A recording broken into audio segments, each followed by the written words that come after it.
Have you ever wanted to check out your local auction, but the thought of bidding and just freaking out and not knowing exactly how to bid or what to do has kept you from trying it? Not to worry, because in this video, I'm gonna tell you all about how to prepare for an auction and how to actually bid at an auction. Now, I've been going to my local auction for several years now, and I've gotten to understand the lay of the land when it comes to different ways and styles and personalities that people bring to how they bid for an item.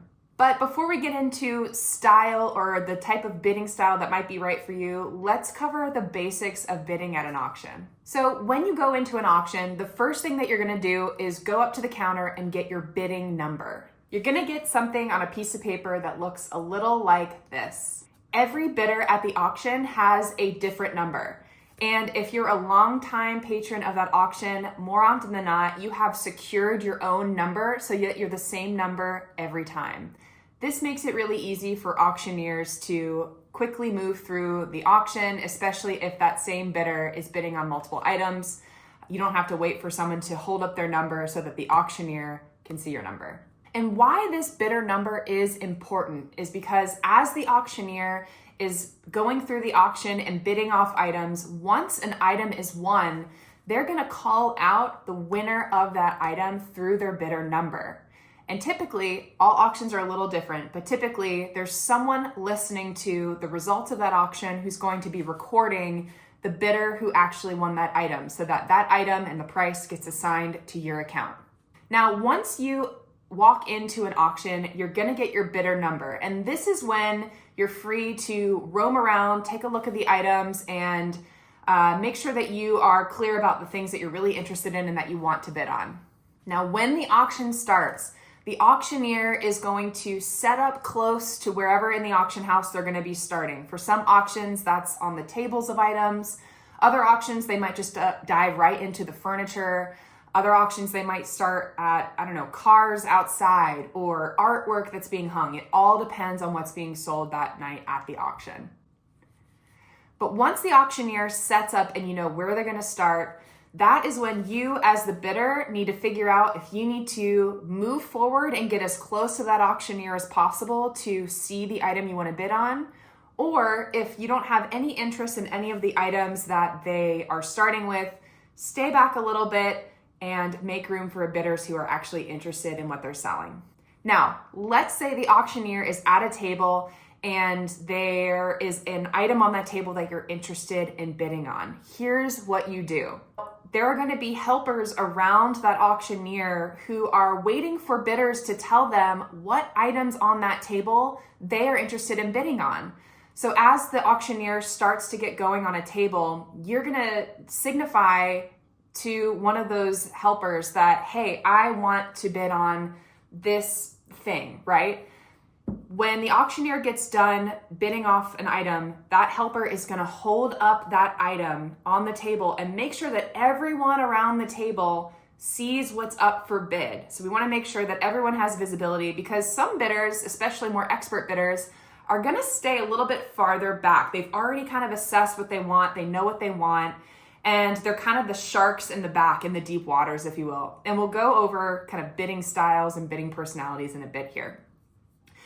But once the auctioneer knows that this is the item that we're gonna be bidding on next, he's going to start describing the item. I'm sure you've seen in movies and maybe some like internet memes and stuff, like the language that auctioneers use is really distinct, it's really unique.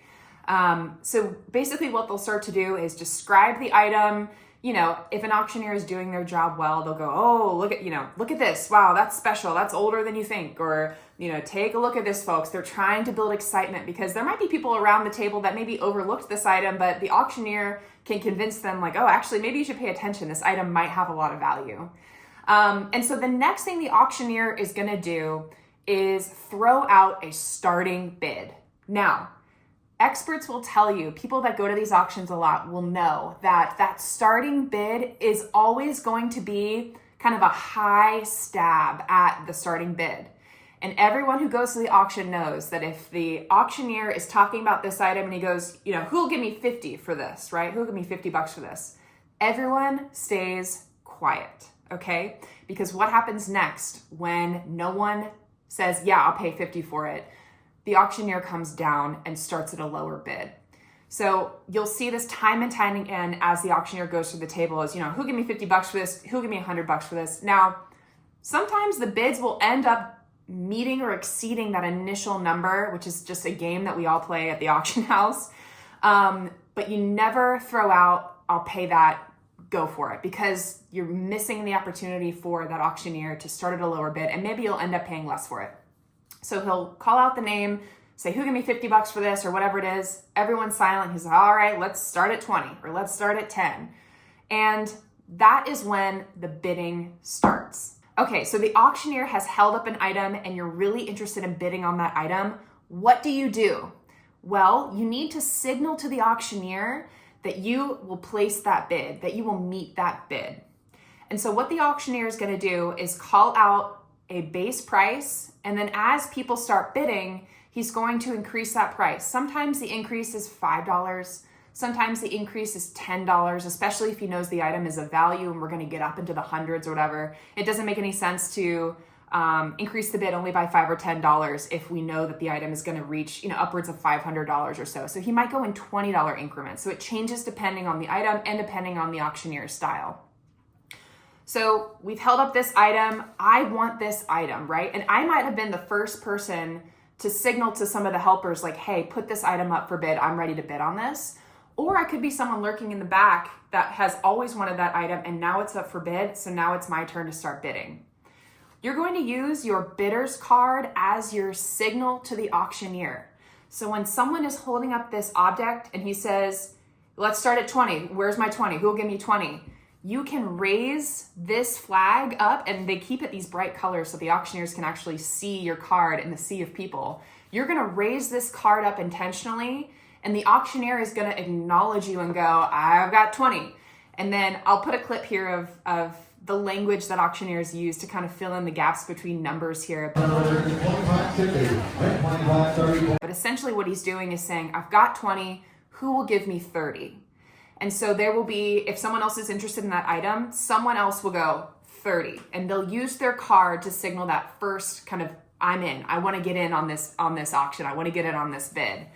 And so usually the way auctions work is the auctioneer will end up having like two competing bids. Sometimes a third person will try to, get their way in and trump someone out. But usually they're between these two bids where I've got 20. Do I have 30? I've got 30. Do I have 40? Yep, I got 40. And so what you need to be focusing on is after you give that initial bid and the auctioneer asks someone else if they want to trump that bid, they're going to come back to you after that and say, okay, this person's going to give me 30. Will you give me 40? Now at that point, you have two options. You can either tell the auctioneer, yes, I'll go 40. Or you can say, no, I'm out. I don't want to pay 40. My last bid was the highest I'm willing to go, so I'm out of this auction. I'm out of this bid, right? There are so many different ways you can tell the auctioneer. What you're essentially saying is either, yes, I want to pay that, I'll pay that, or no, I'm out. Like, I don't want to pay that, right?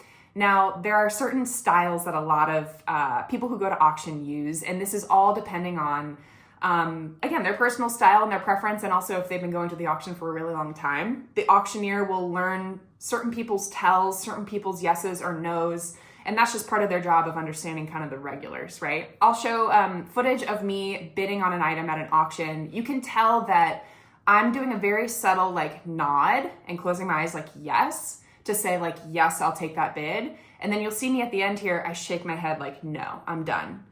That's one way that you can signal to the auctioneer, hey, yes, I want this. No, I want out. So to recap that, the item comes up for auction. I go, yes, I'd like to start this bid. I want to start this object. They're going to find someone else who wants to pay more than you. And then he's coming back to you of like, will you pay 20? Yes. Okay. Now who will give me 30? Will you pay 30? Okay. Yes. Now who will pay me 40? Will you pay me 40? No, you're out. Okay. Now, once you get out, that's the point where the auctioneer goes, all right, I've only got one bidder and they're paying me $30 for this item. Anyone else? Can I get 40? Can I get 40? Can I get 35? Sometimes they'll lower the jump to see if anyone, maybe they won't go for 40, but they'll go for 35. And so someone might come in and go like, all right, yeah, I'll do 35 on that. And then it's between that person and that original bidder to kind of duke it out. But there is another way that you can go about signaling the auctioneer. And I've seen people who, let's say this item they have been coveting all night and they're kind of willing to pay whatever it takes. They're willing to pay the top bid no matter what, within reason for this object. They'll tell the helper like, hey, I want to bid on this item. And they'll keep their card raised the entire time. They'll go as a way to signal like, yes, whatever the bid is, yes. So you'll see the auctioneer saying a number to them, they just keep it up. And they'll say, another bidder, like, will you pay this? And they're just going back and forth and they'll just keep that card up. And that signals to the auctioneer, okay, this person is a yes no matter what. So that's another way that you can signal to the auctioneer, yes, I want this. Now that is really just reserved for people who are like, I'm gonna pay whatever it takes. I prefer more of the like subtle, like nod your head and then get out with the shaking of the head. And there's other tells that other people who go to auctions like to use, and they all have their own kind of quirks. Like I've seen someone, kind of like rub his nose and that's like kind of like, now I'm out, or, whatever it might be. So there's like little subtle things that people can do to either tell the auctioneer like, yes, go ahead, or no. I've seen people have their arms crossed, and when it's yes, they'll like lift a finger. It's like very subtle of just like, yes, I'll go for it. Or they'll do a shake and look away when it's a no. Now, if this is your first time going to an auction, don't try to get cute, okay? There's plenty of time for you to become an expert at going to auctions and kind of create your own style. And it's going to be exhilarating your first time bidding at an auction. There's nothing that beats the rush of competing against someone and being like, oh my gosh, am I gonna get it? Am I not? And the one thing that I'll just let you know to keep in mind is something that a lot of beginner folks who go to auctions kind of forget about when they're in that like adrenaline rush of bidding on an item, is that the number that you land on, let's say your highest bid is $100 on something and you win that item, you're still gonna have to pay a buyer's premium and sales tax on top of that item. So the auction gets a cut of whatever you pay. So let's say you pay $100 for a vase when you're bidding. Usually auction houses will pay anywhere from 15% to 20% on top of that, and you have to pay your state sales tax on top of that. So just know, whenever you're in the throes of it, giving your highest bid, that you're really gonna end up paying about 20 to 25% more for that item before you actually take it home. So make sure that you keep that in mind. All right, I hope this video has been helpful and given you some ease when it comes to what to do when you actually go to an auction. Like, how do you bid? What are the signals that you need to give the auctioneer? I'm hoping that the clips that I kind of interspersed within this video kind of helps give you a better understanding of what that feels like and what that looks like. But this is just one of many videos that I'm gonna be making about going to live auctions, going to in-person auctions. So I want to hear your questions in the comments below. Let me know what else I can touch on. I wanna make sure that you guys are feeling confident going into your next auction. Thanks so much for watching, and happy thrifting.